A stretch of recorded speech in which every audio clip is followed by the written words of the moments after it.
اللہ تعالیٰ اپنے نام کی توفیق دے دے، یہ اللہ تعالیٰ کا بڑا احسان ہے۔ اللہ کا نام بہت بڑا ہے اور پاک ہے۔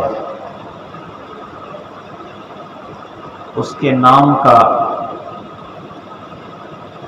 کی عظمت کا تقاضا ہے کہ اس کے نام کی مجلس میں بیٹھیں تو اللہ تعالیٰ کے نام کی عظمتوں کا استحضار کر کے اور نام کے آداب کو دل میں بسا کر اور پوری محبت اور عشق کے ساتھ اور پوری طلب اور شوق کے ساتھ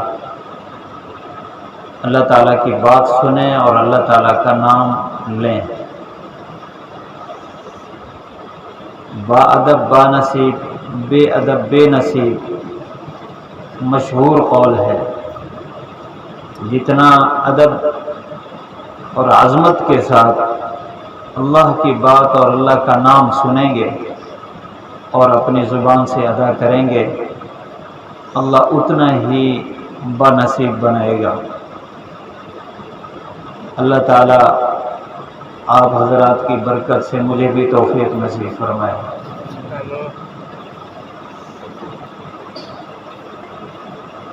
ہم سارے کے سارے مسلمان ہیں، یہ اللہ کا بڑا کرم ہے۔ اللہ تعالیٰ نے ہمیں اپنا کلمہ نصیب فرمایا اور اپنے پیارے محبوب صلی اللہ علیہ وسلم کے ساتھ ہمیں جوڑ دیا۔ ہم نسبت رکھتے ہیں آپ صلی اللہ علیہ وسلم کے ساتھ، آپ کے امتی کہلاتے ہیں اور اپنے گمان میں اپنے آپ کو دین کا پیروکار متبع کہلاتے ہیں۔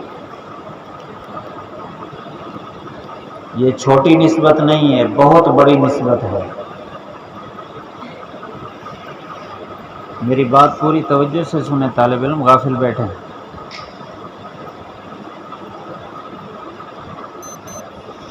یہ عظیم نسبت ہے اور اس دنیا کے نظام میں نسبتوں کا بڑا لحاظ رکھا جاتا ہے، دینی معاشرے میں بھی اور دنیاوی معاشرے میں بھی۔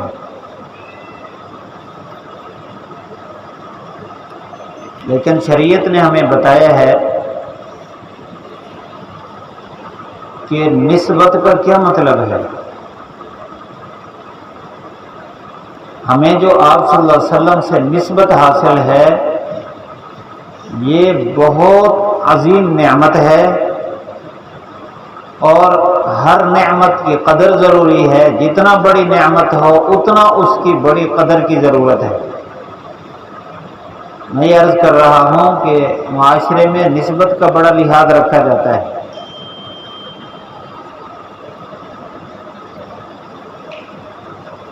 فلاں عہدے دار کا رشتہ دار ہے،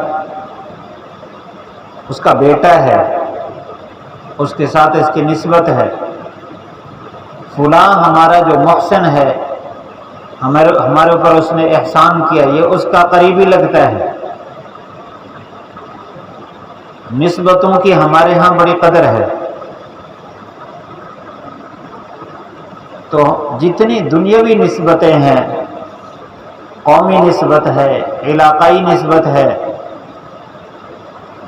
اور کوئی دینی نسبت ہے، ان سب نسبتوں میں سب سے بڑی نسبت یہ ہے کہ ہم آپ صلی اللہ علیہ وسلم کے امتی ہیں۔ ہمیں اس نسبت کی قدر رکھنی ہے۔ یاد رکھیں یہ نسبت عظیم نسبت اس لیے بھی ہے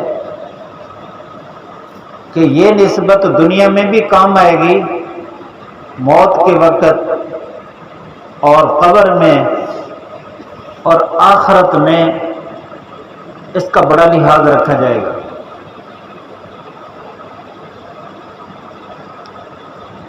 آپ کو پتہ ہے، آپ فقہ میں یہ مسئلہ پڑھتے ہیں کہ مسلمان کے حقوق اور ہیں، مسلمانوں کے ملک میں اگر کوئی ذمہ رہ رہا ہو تو اس کے حقوق اور طرح کے ہیں۔ اگر خالص مسلمانوں کی حکومت ہے اور ان پر مسلم حکمران ہے، بادشاہ ہے، امیر ہے، تو شریعت نے اس کو ذمہ داری دی ہے کہ مسلمانوں ان کو اعزاز دے، مسلمانوں کو، لیکن جو مسلمانوں کا اعزاز ہے وہ ذمہ کو نہیں دیا جائے گا۔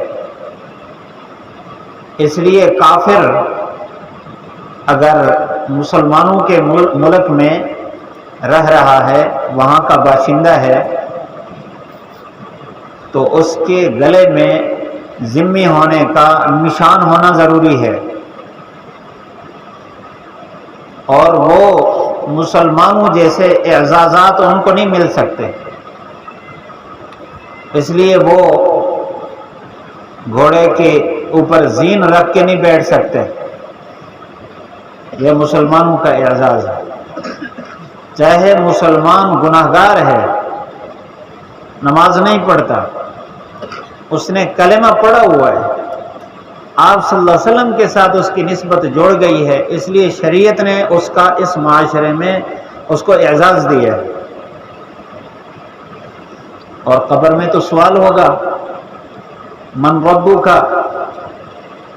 ما دینک، من نبیک، یا ماذا تقول فی ھذا الرجل۔ آپ صلی اللہ علیہ وسلم کی شباہت سامنے لائی جائے گی، پوچھا جائے گا اس شخصیت کے بارے میں آپ کی کیا رائے ہے، گویا کہ وہاں نسبت کا سوال ہے۔ اور آپ صلی اللہ علیہ وسلم نے فرمایا، اس آدمی نے ایمان کا ذائقہ چکھ لیا جو اللہ کے رب ہونے پر راضی ہے اور اسلام کے دین ہونے پر راضی ہے اور محمد صلی اللہ علیہ وسلم کے رسول ہونے پر راضی ہے۔ گویا کہ دنیا کی لذت بھی اسی کو ملی ہے جس کی نسبت آپ صلی اللہ علیہ وسلم سے قوی ہے۔ ہم مسلمان ہیں، ہمارے پاس جتنی بھی نعمتیں ہیں، ان تمام نعمتوں میں سب سے بڑی نعمت یہ ہے کہ ہمارا اللہ کے نبی صلی اللہ علیہ وسلم سے تعلق ہے۔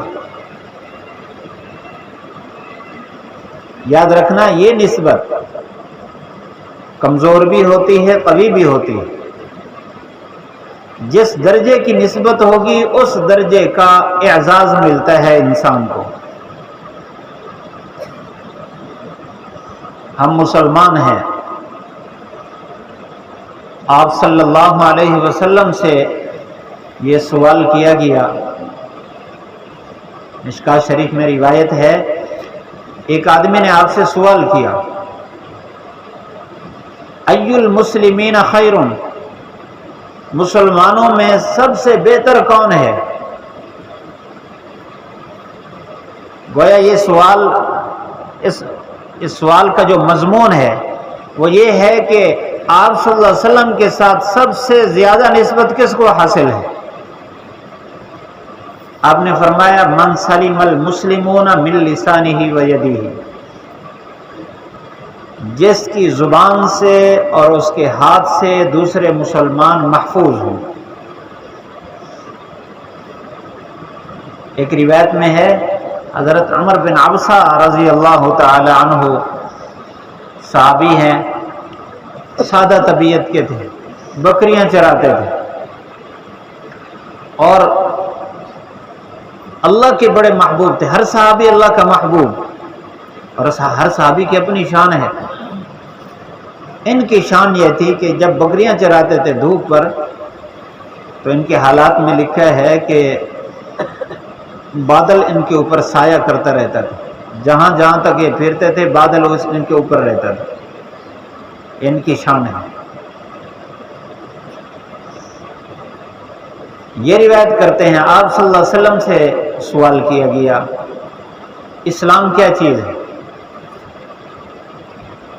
آپ صلی اللہ علیہ وسلم نے فرمایا طیب الکلام و اطعام الطعام، اسلام یہ ہے کہ بات کریں اچھی۔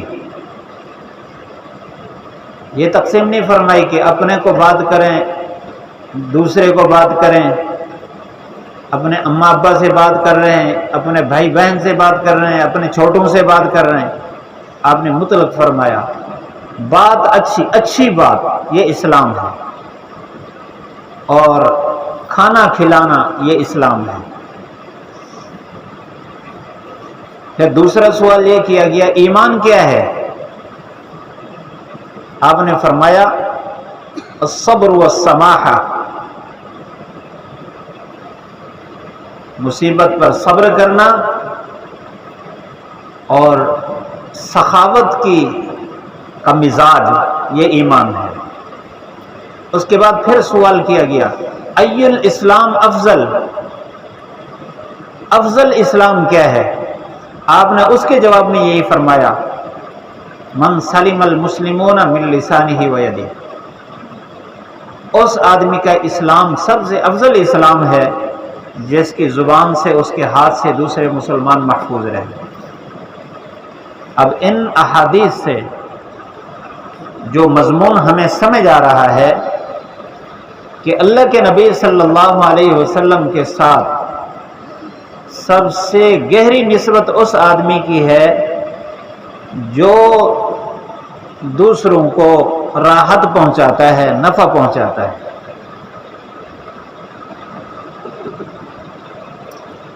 جو دوسروں کو تکلیف پہنچائے تو اللہ کے نبی صلی اللہ علیہ وسلم کے ساتھ اس کی نسبت کمزور ہو گئی۔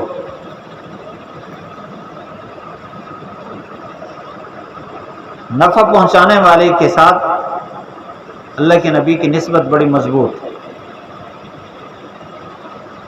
آپ سنتے ہیں اللہ تعالیٰ نے قرآن مجید میں ایک صحابی کی تعریف بیان فرمائی۔ آپ صلی اللہ علیہ وسلم کے پاس مہمان آئے، آپ نے فرمایا آج میرے مہمان کو کون سنبھالے گا؟ ایک صحابی تیار ہو گئے۔ حدیث میں تفصیل ہے، سب سے پہلے آپ کی عادت یہ تھی کہ اپنے گھر معلومات کراتے تھے، گھر میں کھانا موجود ہے؟ اگر گھر میں کھانا موجود ہوتا تو آپ خود اس کی مہمان نوازی فرماتے۔ اگر آپ کے گھر میں کھانا نہیں تو پھر آپ صحابہ سے پوچھتے۔ تو آپ نے اپنے گھر سے معلومات لیں، ہر گھر سے یہی جواب آیا کہ کھانے کا بالکل انتظام نہیں ہے۔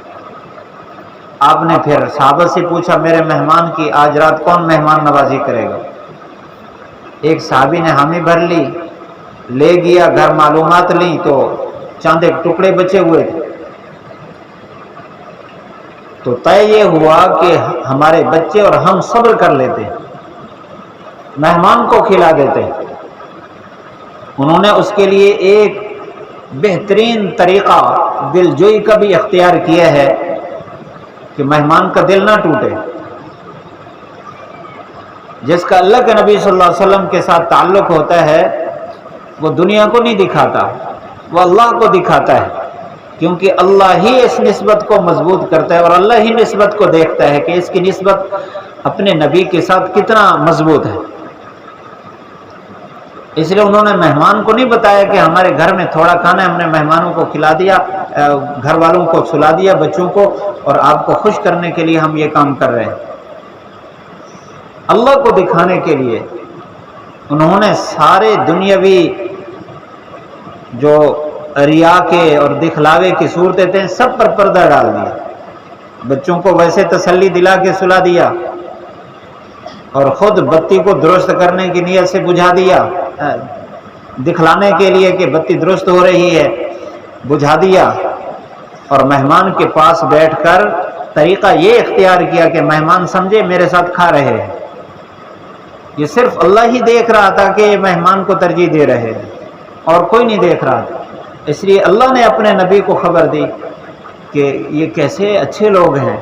بعض ایسے ہیں یؤثرون علی انفسہم، دوسروں کو ترجیح دیتے ہیں چاہے خود بھوکے رہیں، دوسروں کو ترجیح دیتے ہیں. یہ افضل ایمان ہے، افضل اسلام ہے. یہ اللہ کے نبی صلی اللہ علیہ وسلم کے ساتھ گہری نسبت ہے. اور یہ اصول ہے کہ عقل مند آدمی، سمجھدار آدمی اپنی نسبت کو خراب نہیں کرتا. ہمارے ہاں کچھ معاشرے میں ایسے رواج اور رسم چل پڑے ہیں قومی دائرے میں جن کا شریعت میں وجود نہیں ہے. ایک حیثیت ہے شریعت میں، لیکن یہ حیثیت سے آگے نکلی ہوئی رسمیں ہیں. مثال کے طور پر ایک قوم ہے، وہ قوم رشتہ اپنی قوم میں کرتے ہیں، وہ بھی دیکھتے ہیں کہ ہمارے رشتے میں یہ ہمارے پھوپھے یعنی ددیال کے ساتھ یا ننیال کے ساتھ گہرا تعلق ہے تو وہاں رشتہ کریں گے، اگر دور کا تعلق ہے وہاں نہیں کریں گے. اور اگر کوئی ایسا آدمی اپنی قوم میں ایسا آدمی ہے جو کسی غیر قوم کے ساتھ مل چکا ہے، رشتہ کر چکا ہے، تو اس کے ساتھ پوری برادری قطع تعلق ہی کرتی ہے اور ان کے ساتھ رشتے کو گویا حرام قرار دیتی ہے. یعنی نسبت کا خیال کرتے ہیں کہ ہمارا جو قومی نسبت ہے یہ بحال رہے، اس کو نہیں توڑنا. لیکن یہ قومی نسبت بسا اوقات دنیا میں بھی کوئی فائدہ نہیں دیتی. حقیقی نسبت ایمان والے کی اللہ کے نبی صلی اللہ علیہ وسلم کے ساتھ ہے، اور صحابہ کرام نے اس نسبت کا بڑا خیال کیا ہے. ہمیں بھی اس نسبت کا خیال کرنا چاہیے. وہی لوگ جو حضور صلی اللہ علیہ وسلم کے مدینہ منورہ آنے سے پہلے ان کی حالت یہ تھی کہ 100 سال گزر چکے تھے، ان کے آپس میں لڑائی ہوئی، چھوٹی بات پر لڑائی. آپ صلی اللہ علیہ وسلم کو ابھی 2 سال ہوئے تھے مدینہ منورہ آئے ہوئے. ان لوگوں نے آپ صلی اللہ علیہ وسلم کے ساتھ نسبت قائم کر لی، ایمان قبول کیا، آپ کی امت میں داخل ہو گئے، امتی بن گئے. بدر جب فتح ہوا، وہاں یہود کے 3 قبیلے رہتے مدینہ کے قریب، بنو قریظہ، بنو نذیر، بنو قینقاع. یہ جو بنو قینقاع تھا، ان تینوں کے ساتھ آپ صلی اللہ علیہ وسلم نے معاہدہ کیا تھا. جو بنو قینقاع تھا، انہوں نے بدر کے موقع پر غداری کی، مشرکین کا ساتھ دیا. اللہ تعالیٰ نے بدر میں فتح عطا فرمائی، آپ صلی اللہ علیہ وسلم واپس تشریف لائے. تو آپ نے صحابہ سے فرمایا کہ بنو قینقاع ان کے قلعوں کا محاصرہ کرنا ہے، ان کے ساتھ مقابلہ کرنا ہے. اللہ کا حکم آ گیا. وہاں سے بہت مال آیا، اللہ نے فتح عطا فرمائی، مال غنیمت. یہ وہ لوگ تھے مدینہ منورہ میں جو انتہائی غریب تھے. ان کے حالات ہم سنتے ہیں کہ کپڑے بھی پورے نہیں ہیں، چھوٹے سے ٹکڑے کے ساتھ اپنے نگیج کو چھپا کر بیٹھتے تھے. اتنا غربت تھی. آپ صلی اللہ علیہ وسلم نے مہاجرین اور انصار کو آپس میں بھائی بھائی بنا کر ان کو جگہ ٹھکانے دیے ہوئے تھے. تو آپ نے انصار صحابہ کو جو مہاجرین کو اپنے گھروں میں ٹھکانہ دیے ہوئے تھے ان کو بلا کر ان سے پوچھا کہ میرے خیال میں 2 رائے آ رہی ہیں، اللہ نے بڑا مال دیا ہے، 2 رائے آ رہی ہے. ایک رائے تو یہ ہے کہ یہ جو مال آیا ہے یہ مہاجرین اور انصار میں برابر برابر تقسیم کر دیا جائے، اور جس طرح تم کٹھے رہ رہے ہو اسی طرح کٹھے رہتے رہو. دوسری صورت یہ میرے ذہن میں آ رہی ہے کہ یہ مال ہم مہاجرین صحابہ کو دے دیں تو وہ مالدار ہو جائیں گے، تم سے ان کو الگ کر لیتے ہیں، وہ اپنے گھر مکان بنائیں، الگ ہو جائیں آپ سے. آپ مجھے بتائیں ان میں سے کون سی صورت اختیار کرنی چاہیے. ان کے سردار حضرت معاذ رضی اللہ تعالیٰ عنہ نے اپنے قبیلے والوں سے انصار سے مشورہ کیا. مشورہ کرنے کے بعد آ کر بتایا کہ ہمارا یہ مشورہ ہوا. اب دیکھیں اللہ کے نبی کی نسبت کا اثر، ہمارا یہ مشورہ ہوا ہے کہ یہ سارا کا سارا مال مہاجرین کو دے دیا جائے، ہمیں کچھ نہ دیا جائے، لیکن ان کو ہم سے الگ بھی نہ کیا جائے، جس طرح ہمارے ساتھ پہلے رہ رہے ہیں اسی طرح ہمارے ساتھ رہتے رہے۔ یہ اللہ کے نبی کے ساتھ نسبت کہ دوسرے کی جان مال کو ترجیح دینا، اس کی عزت کو ترجیح دینا، یہ اللہ کے نبی صلی اللہ علیہ وسلم کے ساتھ نسبت ہے۔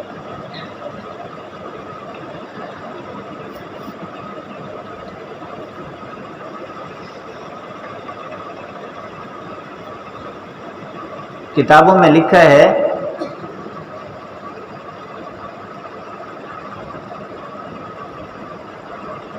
اس ہندوستان کے ایک نیک صالح عالم بادشاہ گزرے ہیں، اورنگزیب عالمگیر ان کا نام تھا۔ نیک لوگوں کے ساتھ، اولیاء کے ساتھ ان کو بڑی محبت تھی، اور بادشاہ کی حیثیت سے دربار پر بھی بیٹھتے تھے۔ اور یہ عجیب بادشاہ ہیں، اپنے ہاتھ کی کمائی سے اپنا خرچہ کرتے تھے، اور ہاتھ کی کمائی کیا تھی؟ ٹوپیاں بناتے تھے، ٹوپیاں بنا کر بیچتے تھے اور اسی سے اپنا گزارا کرتے تھے بادشاہ۔ ایک بہروپیہ انعام کی غرض سے ان کے سامنے آیا، اس نے کہا بہروپیہ ہوں۔ بہروپیہ اس کو کہتے ہیں جو اپنی کیفیت اور شکل و شباہت بدل کر پیش ہوتے ہیں، اپنے کرتب بھی دکھاتے ہیں، شکل تبدیل کی ہوئی۔ بہروپیہ ان کے سامنے آیا اور کہا کہ میں بہروپیہ ہوں، میں آپ کے سامنے، میں آپ سے انعام لینا چاہتا ہوں اپنی مہارت پر۔ میں آپ کے سامنے، میرا یہ نام ہے، میری یہ شکل ہے، میں آپ کے سامنے کسی بھی صورت میں آؤں گا جو اس صورت کے علاوہ ہوگی، اگر آپ پہچان گئے تو اس کا مطلب ہے میں اپنے اس ہنر میں، کاریگری میں کمزور ہوں، اگر نہ پہچان سکے مجھے تو میں گویا ماہر ہوں، آپ مجھے انعام دیں گے۔ اورنگزیب نے فرمایا ٹھیک ہے، اور انعام بھی طے کر لیا، مثلا آپ کو 100 دراہم ملیں گے انعام میں۔ تو ایک دفعہ وہ اپنا روپ بدل کر بادشاہ کے سامنے حاضر ہوا اور آ کر سلام کیا، بیٹھ گیا۔ تو بادشاہ نے اس کی اداؤں کو غور سے دیکھا تو فرمانے لگے کہ وہ بہروپیہ تو نہیں ہے۔ تو اس نے کہا میں واقعی وہی ہوں، لیکن میں شکست کھا گیا، یعنی ایسی صورت بنا کر آیا اپنے طور پر کہ مجھے نہیں پہچانے گا بادشاہ، لیکن بادشاہ نے پہچان لیا۔ تو اس نے کہا چلو مجھے ایک اور موقع دیا جائے۔ بادشاہ نے کہا ٹھیک ہے۔ اب بادشاہ نیک آدمی تھا تو اس نے سوچا کہ بادشاہ کو اولیاء کے ساتھ، نیک لوگوں کے ساتھ، ولیوں کے ساتھ بڑی محبت ہے، اب میں اس روپ میں آتا ہوں۔ تو اس نے دہلی کے قریب، دہلی میں بادشاہ بیٹھتے تھے، دہلی کے قریب جو بے آباد جگہ تھی وہاں پڑاؤ ڈال لیا، چھپر بنا لیا، جھپڑی بنا لی، اور اس میں جبہ پہن کر، پگڑی پہن کر، تسبیح لے کر عبادت میں لگ گئے، نوافل پڑھ رہا ہے، ذکر اذکار میں مصروف ہے، تلاوت میں مصروف ہے، عبادت میں لگ گئے، اور لوگ اس کے پاس آنے جانے لگے۔ اس وقت ایک دینی ماحول تھا، مسلمان اللہ والوں سے محبت رکھتے تھے، تو لوگ اس کے پاس آتے، دعائیں کراتے، وہ دعائیں کرتا، لوگ اس کے پاس ہدیہ لے کر آتے، ہدیہ قبول نہیں کرتا۔ تو یہ بات بڑی مشہور ہو گئی کہ دنیا سے بے غرض دعائیں اس کی بڑی قبول ہوتی ہیں، جو دعا کریں اللہ تعالیٰ اس کی دعا بڑی قبول فرماتے ہیں۔ یہ بات چلتی چلتی اورنگزیب کے پاس پہنچ گئی، تو اس کے میں بھی خواہش ہوئی کہ اللہ والوں کی زیارت کے لیے جانا چاہیے۔ اب وہ آئے تو آ کر دعا کرائی، پورے آداب کے ساتھ بیٹھے اس کی مجلس میں. جب جانے لگے تو 1000 دراہم کی تھیلی پیش کی کہ حضرت یہ ہدیہ ہے، قبول فرمائیں. تو انہوں نے کہا کہ ہم دنیا سے بے غرض لوگ ہیں، ہمیں اس دنیا سے کوئی تعلق نہیں ہے، آپ لے جاؤ، ہمیں ضرورت نہیں ہے. بادشاہ بڑا مزید عقیدت مند ہوا کہ بالکل بے غرض آدمی ہے دنیا سے، دعا کرا کے چلا گیا. جیسے ہی وہ اپنی مجلس میں پہنچا، یہ اپنے جبے کبے اتار کر پہنچ گیا. اس نے کہا کہ آج میں کامیاب ہو گیا. انہوں نے کہا وہ کیسے؟ کہ جس بزرگ سے آپ مل کے آ رہے ہیں وہ میں ہوں.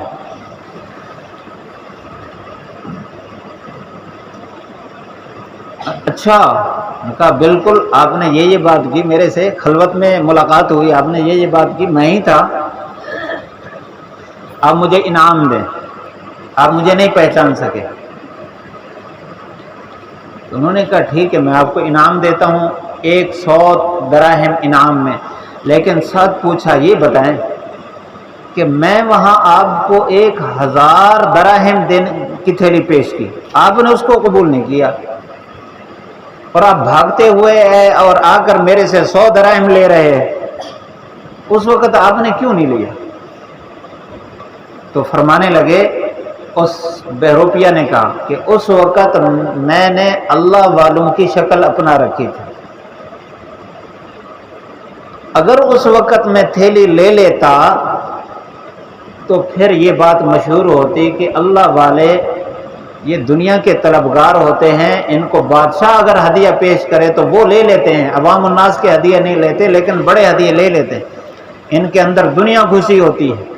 تو میرے اس کردار سے اللہ والوں کی بدنامی ہوتی، کیونکہ میری شکل و شباہت میں اس شکل و شباہت کی نسبت اللہ والوں کی طرف ہو گئی تھی. اگر آپ میری بات غور سے سنیں، اللہ آپ کو اس جہاز پر بٹھائے گا جس کو آپ اوپر منہ کر کے دیکھ رہے ہیں. میری بات توجہ سے سنیں، اپنی نسبت مضبوط رکھیں.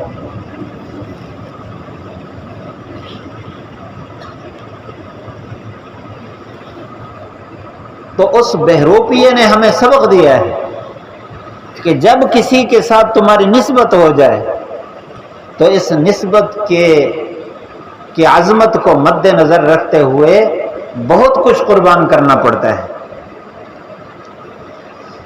جب تک مسلمانوں کے دل میں اپنی نسبت کا لحاظ رہا، اس وقت تک اسلام اور مسلمان کی عظمت رہی ہے.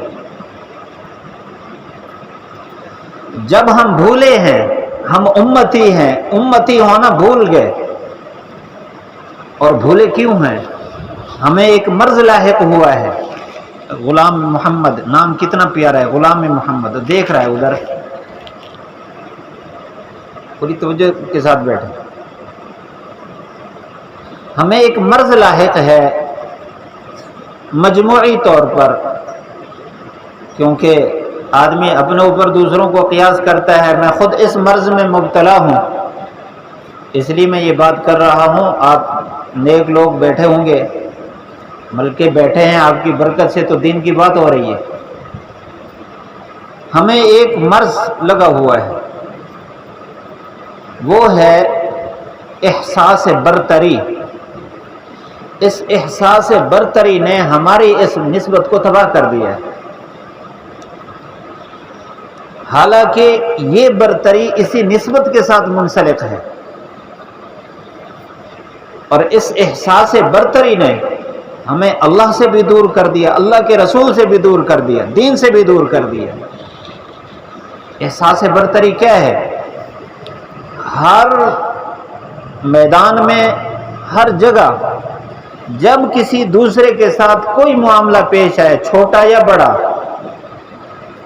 تو اس معاملے میں اپنے آپ کو اس معاملے کا حقدار سمجھنا، اپنے آپ کو گویا اس منصب پر سمجھنا کہ میں اس منصب پر ہوں، میں اس کا زیادہ حقدار ہوں. اس چیز کو حاصل کرنے کے لیے ظلم کی ضرورت پڑے تو ظلم کرتے ہیں، جھوٹ کی ضرورت پڑے جھوٹ بولتے ہیں، خیانت کی ضرورت پڑے خیانت کرتے ہیں، دھوکے کی ضرورت پڑے دھوکہ دیتے ہیں۔ یعنی کسی بھی دین کے حکم کو توڑنے کا معاملہ ہو، ہم توڑ دیتے ہیں اپنی برتری کو برقرار رکھنے کے لیے۔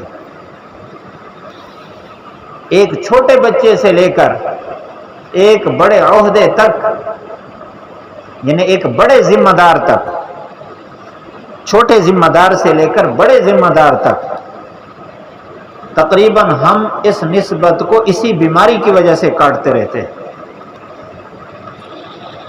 اب اس کی تفصیل کی طرف جاؤں تو بات بہت لمبی ہو جائے گی۔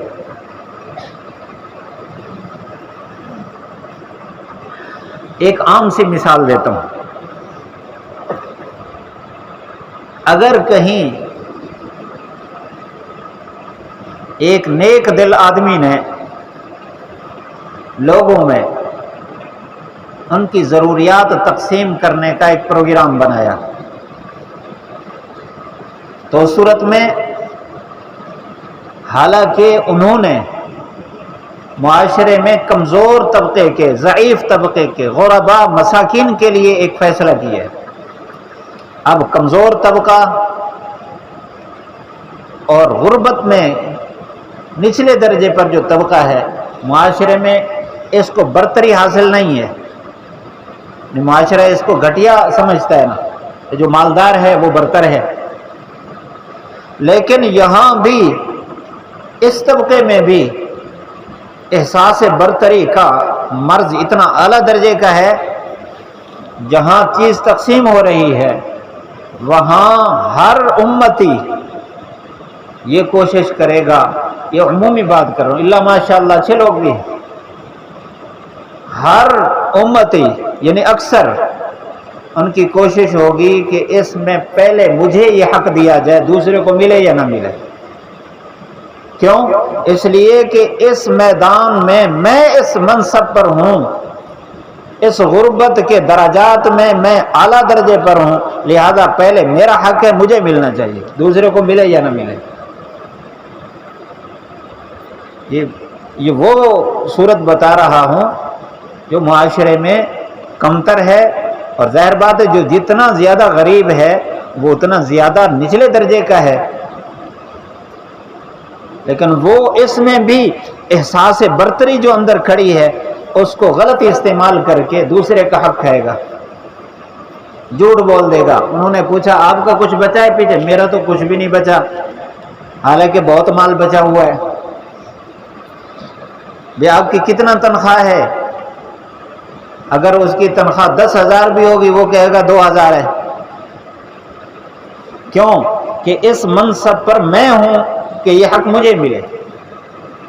بس دوسروں کا حق قبضہ میں لینے کے لیے یہ جو احساس برتری ہے کہ میں اس کا مستحق ہوں، میں ان میں سے برتر ہوں، مجھے یہ منصب حاصل ہے، اس چیز نے ہمیں اللہ کے نبی صلی اللہ علیہ وسلم کے ساتھ نسبت میں ہمیں کمزور کر دیا ہے، ہماری نسبت اللہ کے نبی سے بہت کمزور ہو گئی۔ میں بات جو آپ کے دل میں ڈالنا چاہتا ہوں، اللہ کرے میں وہ ڈال سکوں اور میرے دل میں بھی بیٹھ جائے۔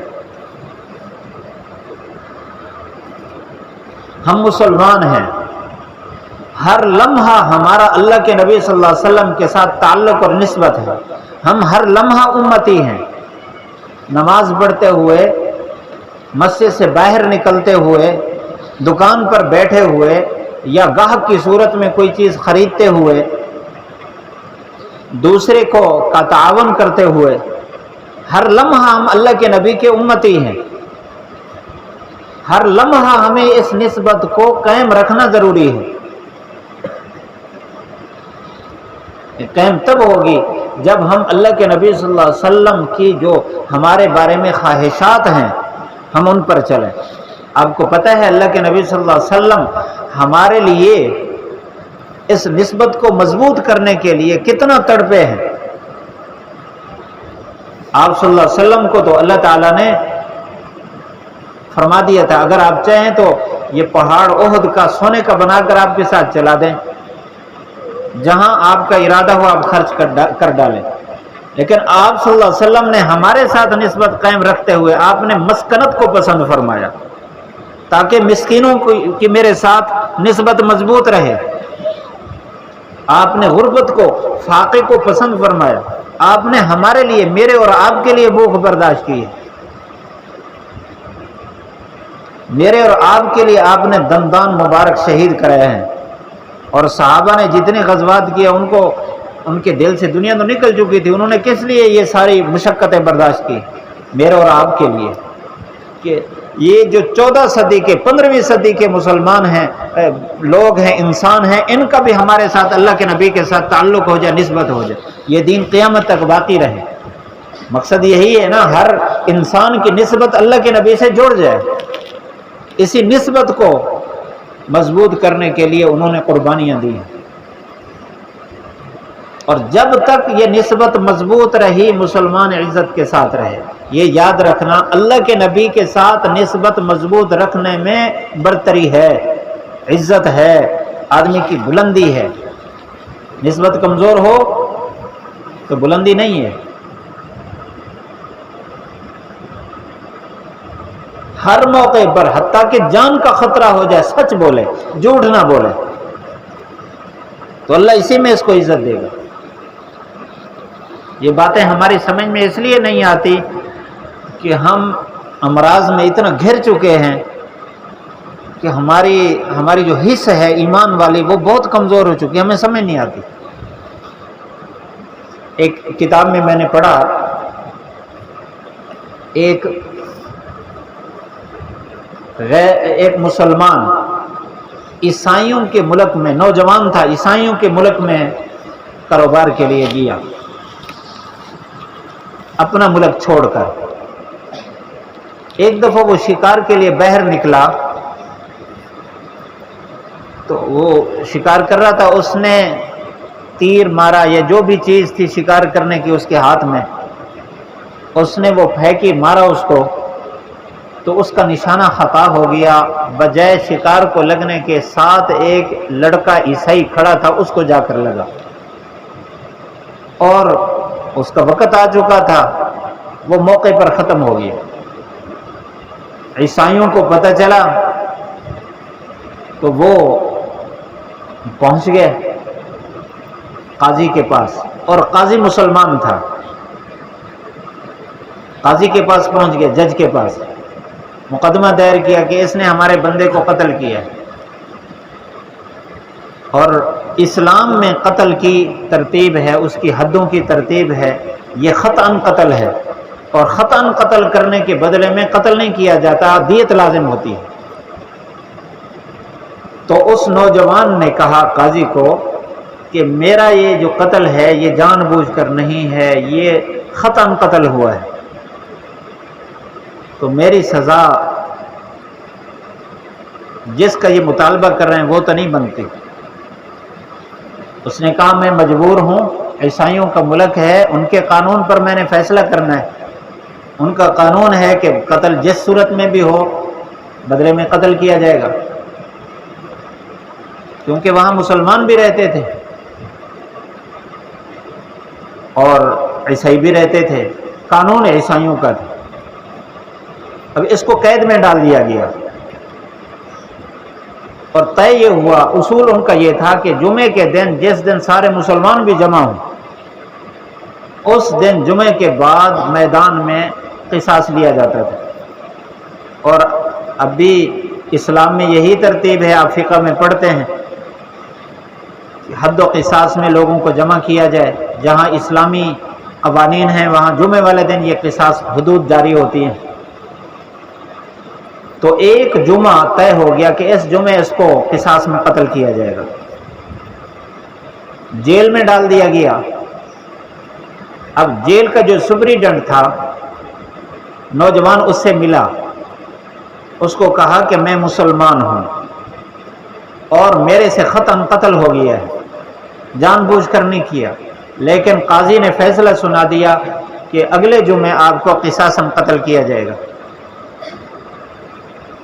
میں اپنے علاقے میں کچھ لین دین رکھتا ہوں، میں نے لوگوں کے قرض دینے ہیں، آپ مجھے مہلت دیں، میں جا کر اپنے بچوں سے بھی مل آؤں اور جو لین دین میں نے کرنا ہے وہ بھی صاف کر آؤں، میں فلاں دن واپس آ جاؤں گا، میں وعدہ کرتا ہوں، میں مسلمان ہوں۔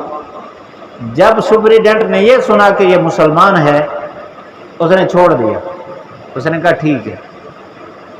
اب اندازہ لگائیں، ایک آدمی کے قتل کا فیصلہ ہو چکا ہو اور اس کو یقین ہو کہ مجھے قتل کیا جائے گا، اس مجرم کو تو دو ہتھ کڑیاں اور بیڑیاں ڈالی جاتی ہیں، اور کتنے لوگ سیکورٹی اس کے پاس اس کے ارد گرد ہوتی ہے کہ کہیں بھاگ نہ جائے۔ وہ دور تھا جب اللہ کے نبی کے ساتھ مسلمانوں کی نسبت بڑی قوی تھی، اس نے مسلمان سن کر اس کو چھوڑ دیا۔ یہ گیا، جس دن کا وعدہ تھا واپسی کا اس دن وہ نہ آ سکا، تو عیسائیوں نے احتجاج کر لیا، سپریڈنٹ کے خلاف انہوں نے مقدمہ دائر کر دیا جج کے پاس۔ جج نے سپریڈنٹ کو بلا لیا کہ آپ نے مجرم کو فرار کیا ہے اور اس کی سزا سنا رہا ہے کہ اگر فلاں دن تک شام تک مثلا اگر مجرم واپس نہ آیا تو اس کی جگہ آپ کو قتل کیا جائے گا۔ وہ بھی بہت گھبرایا ہوا تھا، ابھی جج کی عدالت لگی ہوئی تھی، عیسائی بھی اور وہ سپریڈنٹ بھی وہیں تھا۔ تو سپریڈنٹ نے دیکھا دور سے ایک آدمی بھاگا آ رہا ہے، اس نے کہا رکو، قاضی صاحب کو کہا کہ ابھی فیصلے کو موقوف رکھو، مجھے لگتا ہے وہی آدمی ہے۔ اب جب قریب آیا دیکھا وہی نوجوان ہے، تو آیا، اس نے آتے ہی سپریڈنٹ سے معذرت کی، معافی مانگی کہ مجھ سے تاخیر ہو گئی ہے، میں وعدہ خلافی کر بیٹھا اور میں نے یہ بھی جان بوجھ کر نہیں کیا، اصل میں آپ کے ملک ہمارے ملک کے درمیان سمندر ہے،